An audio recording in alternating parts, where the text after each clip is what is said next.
ये है वो ब्रह्मांड जहां स्वर्ग, पृथ्वी और पाताल एक अदृश्य संतुलन में बंधे हुए हैं, जहां हर शक्ति एक नियम के अधीन है। पर इस शांति के बीच एक ऐसी ऊर्जा जाग रही थी जो इस संतुलन को हमेशा के लिए बदलने वाली थी। धीरे धीरे वो ऊर्जा बढ़ने लगी, उसकी चमक, उसका कंपन पूरे ब्रह्मांड में फैलने लगा।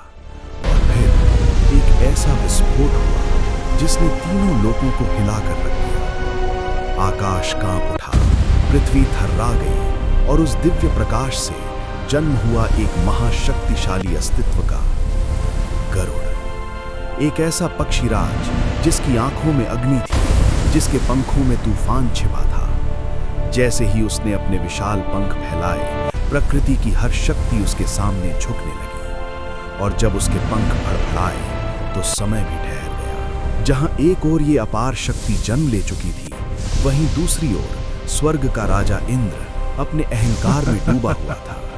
अपने बल का प्रदर्शन करते हुए वो गर्व से आगे बढ़ रहा था।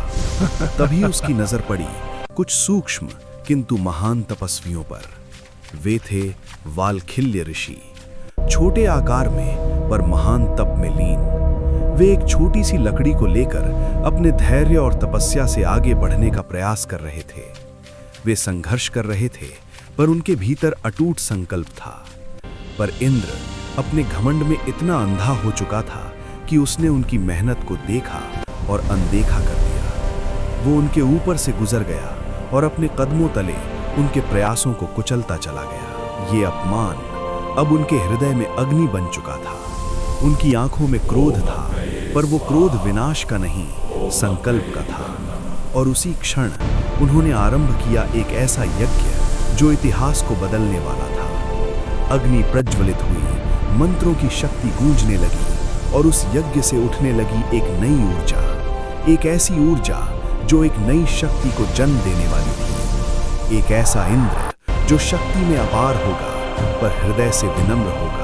और इसी ब्रह्मांडीय लीला के बीच कश्यप ऋषि का महान यज्ञ सृष्टि के एक नए अध्याय की नींव रख रहा था। अग्नि से उठती चिंगारियां अब केवल प्रकाश नहीं थी, वे बन रही थी एक दिव्य शक्ति का रूप। और अंततः वही ऊर्जा, वही तेज, वही दिव्यता एक बार फिर प्रकट हुई, गरुड़ के रूप में। पक्षीराज, विष्णु का वाहन, नागों का शाश्वत शत्रु और धर्म का अमर रक्षक।